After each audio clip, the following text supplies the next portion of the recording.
Приветствую!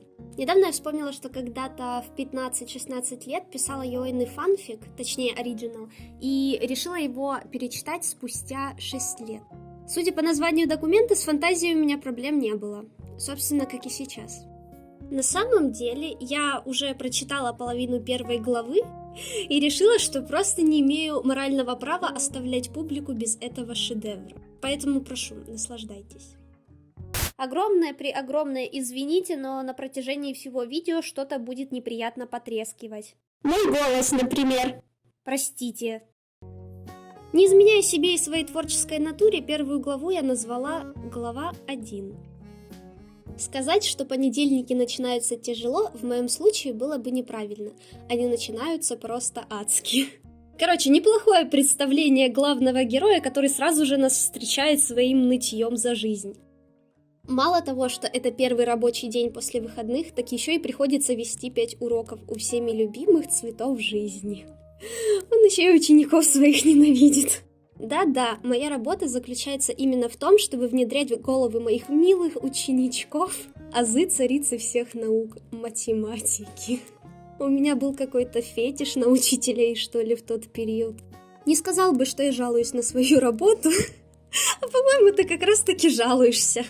Но иногда хватает лишь одного взгляда бездонно, наполненные знаниями глаза этих тел, прошу на секундочку, называемых учениками, как начинает казаться, будто я здесь явно лишний, а вся школа лишь место для драк и выяснения отношений, бессмысленного прожигания жизни. Ну, в принципе, нормальная школа, чё не так-то? В общем, для всего, но только не для учебы.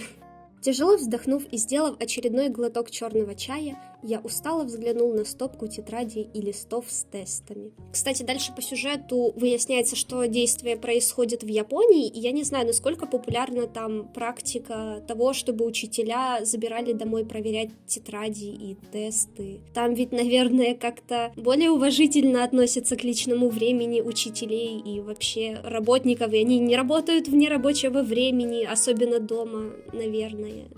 Тяжело вздохнув и сделав очередной глоток черного чая,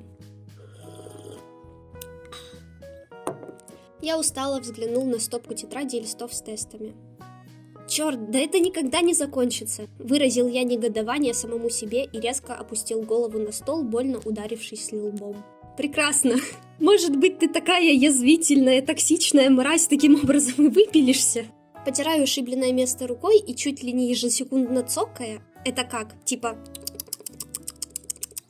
Я все же кое-как собрался и отправился на свою добровольную каторгу. Да за что же мне все это? Господи, чувак, мы уже поняли, что ты ненавидишь свою работу и своих учеников. Мы поняли, спасибо, хватит.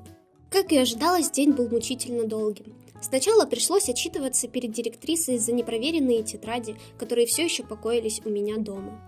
Потом столкнулся с той же директрисой на большой перемене у входа в учительскую. Забавно было смотреть, как этот комочек, а иначе ее не назовешь. Да, блядь, чувак, давай сейчас всех будем оскорблять.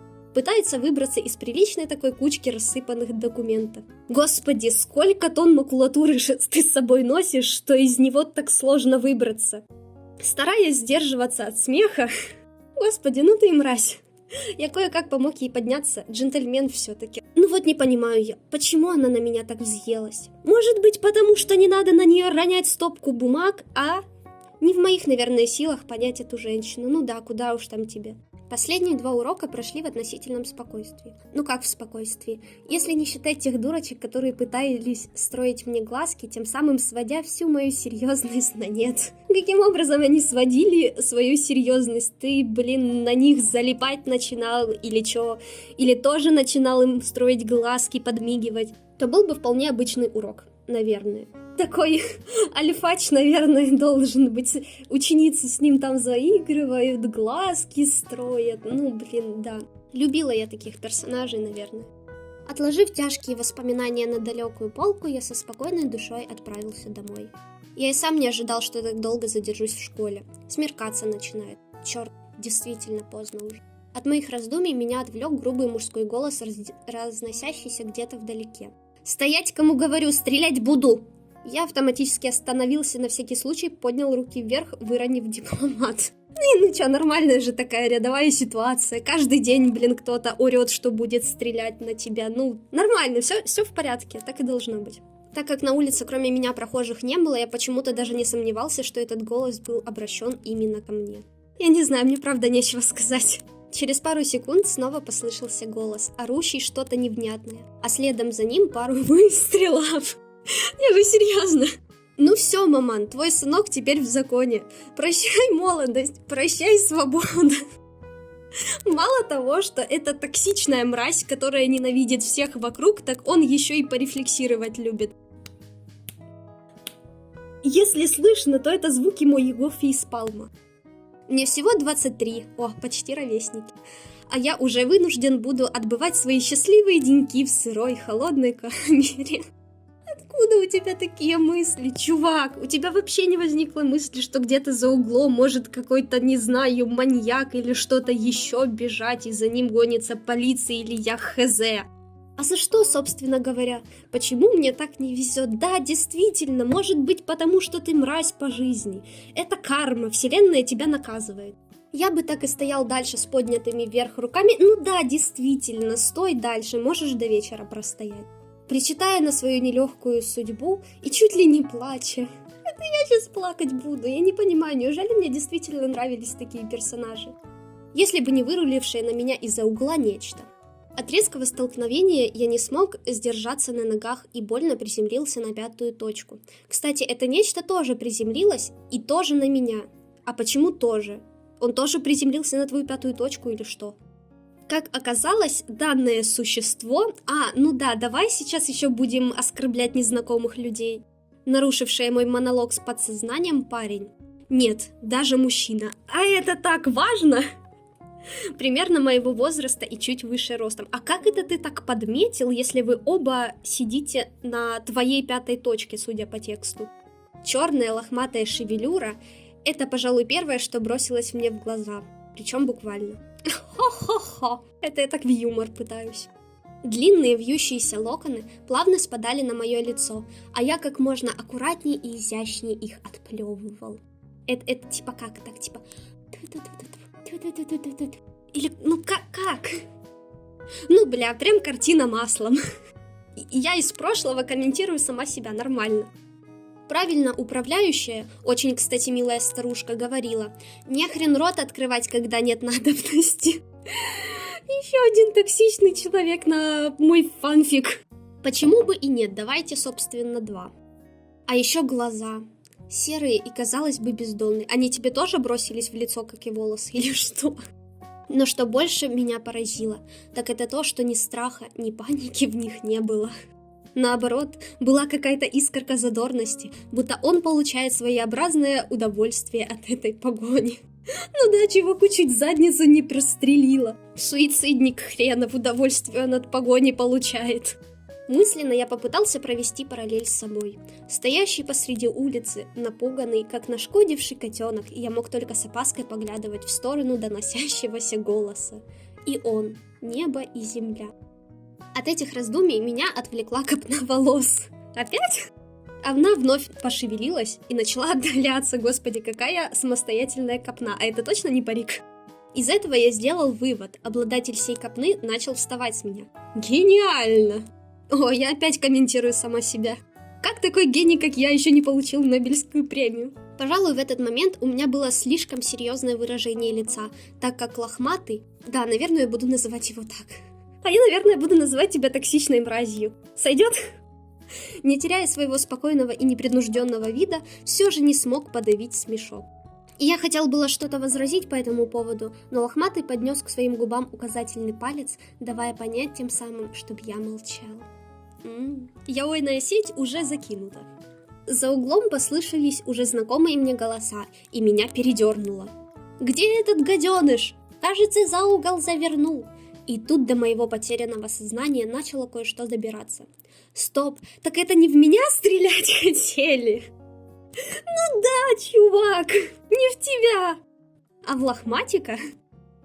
Пока я находился в прострации, медленно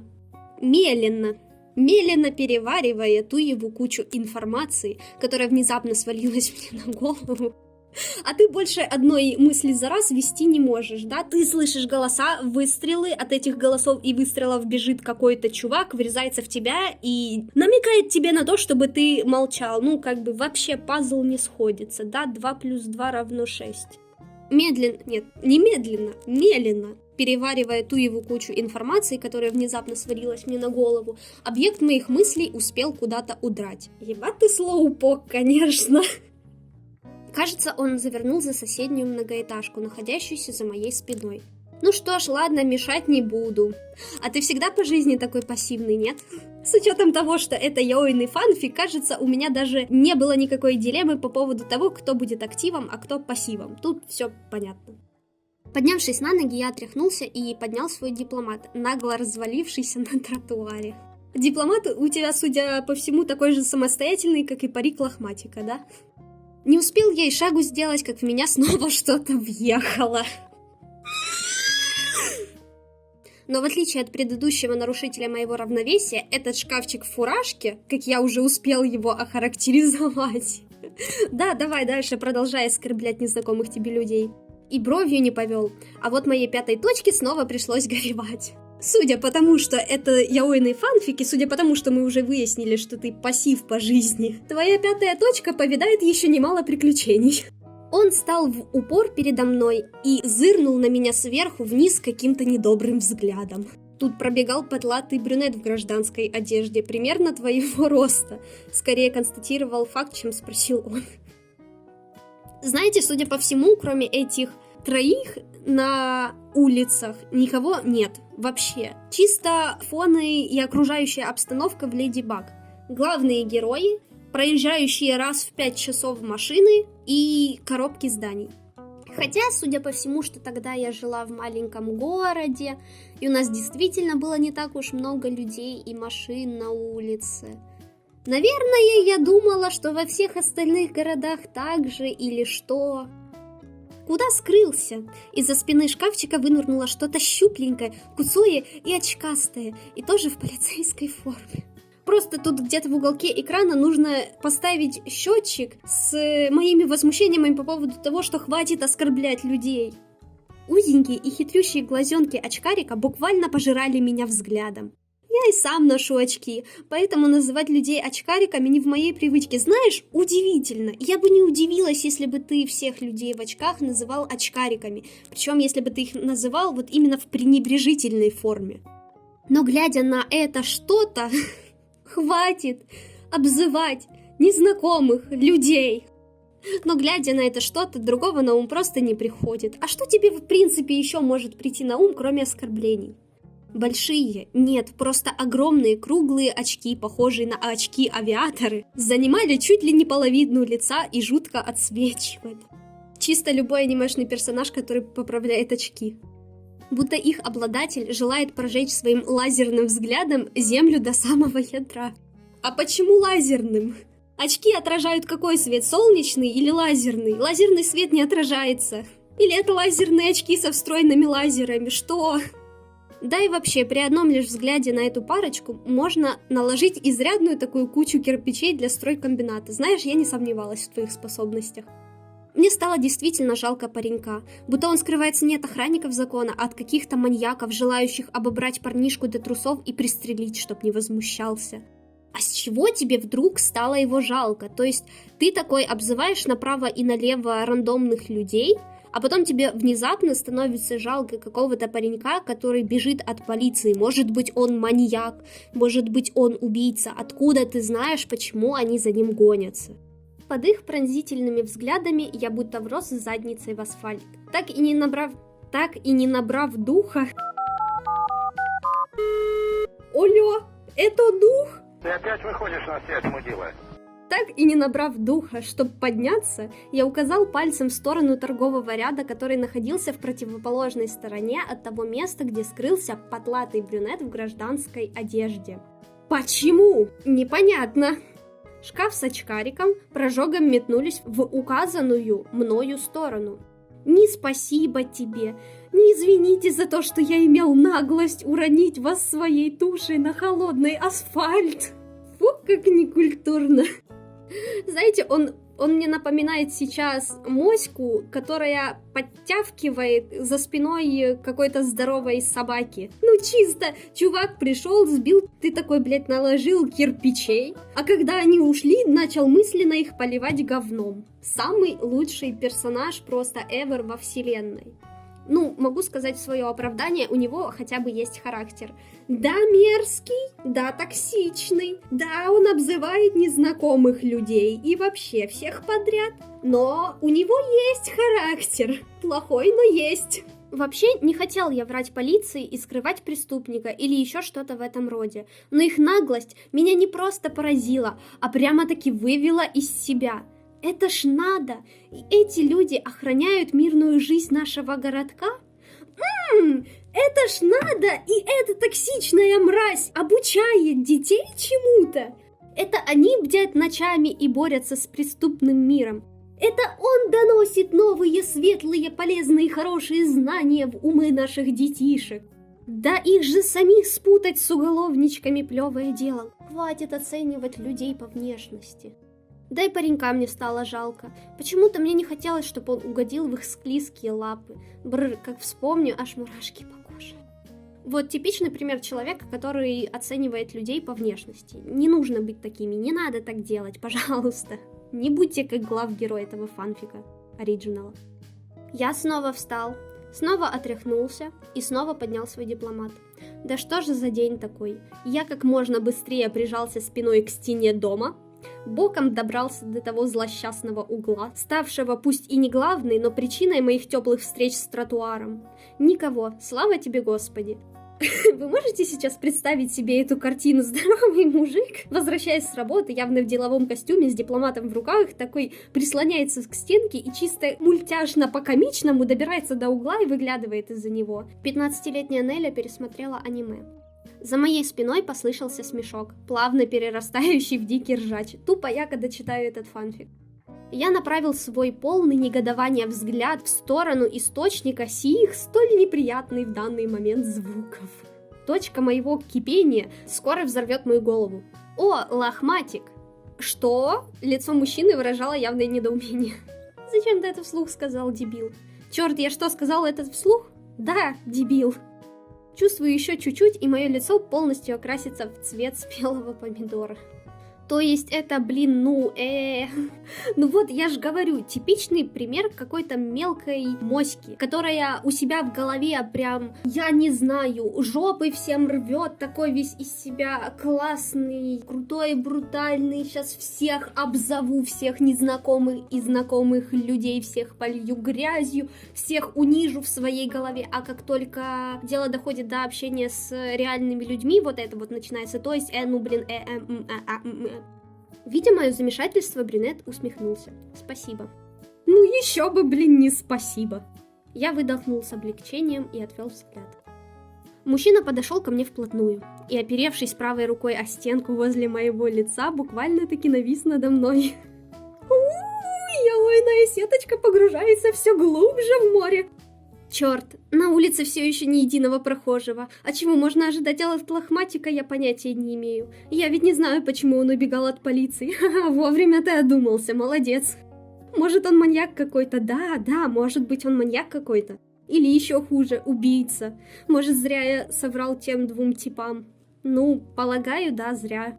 Нет, не зря. Нет, не зря.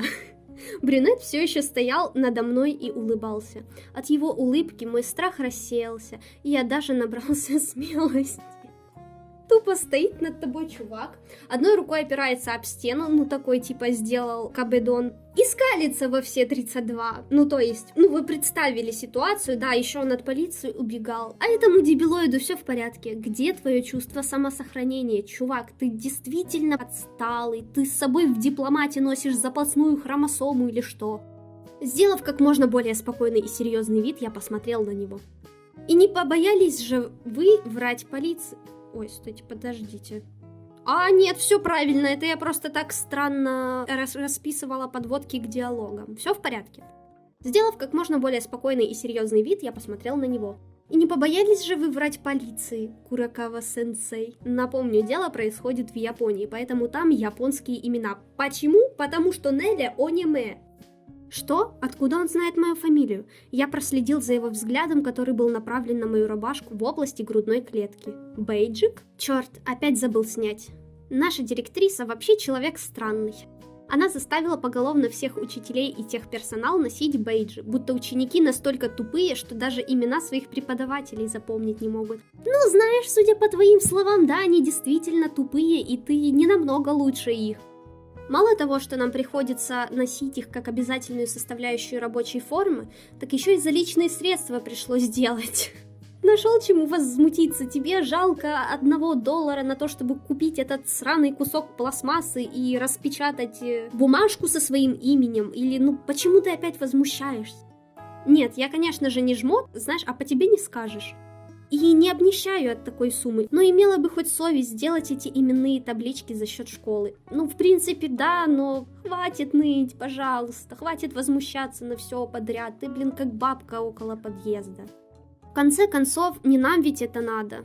Ну, если ты хочешь, чтобы тебя называли, я не знаю, какой-нибудь там Огурец-сан, и если твои ученики действительно настолько тупые, какими ты их считаешь, то, ну, да, тебе это действительно надо, чтобы они тебя хотя бы по имени называли. Улыбка на лице мужчины стала еще шире, и у меня на душе почему-то потеплело. У тебя что, стокгольмский синдром развился? Выдохнув, я улыбнулся ему в ответ. Над ним стоит скалится какой-то чувак, преступник, скрывавшийся от полиции, в которого стреляли, и он ему улыбается в ответ. От него веяло чем-то приятным. Больше сюда не пиши, бля, от тебя, блядь, говной воняет даже. Отсюда телефона чувствую, бля, пидорас. Теплым, притягивающим. Аура? Я даже забыл, что этот человек недавно скрывался от сотрудников полиции. Ну я же говорю, запасная хромосома всегда с собой. Ичига Куросаки, да, блин, Ичиро Курокава. Реально какой-то Ичиго Куросаки. Не знаю, зачем представился я. Мой собеседник лишь прикрыл глаза и, не спуская с лица улыбки, представился вслед за мной. Рю Такаги, может, ты на чай пригласишь? Оу май! Я был крайне удивлен этим предложением, а мой новый знакомый лишь сощурил глаза, хитро улыбнувшись. Несмотря на то, что это всего лишь первая глава, она вышла слишком длинной, и мне приходится делить видео на 2 части. Спасибо за просмотр, я очень много сил вложила в это видео, и это вообще мой первый опыт в чем-то подобном. Поэтому я буду очень признательна, если вы проявите активность и оставите свой комментарий. Всем пока. Мур.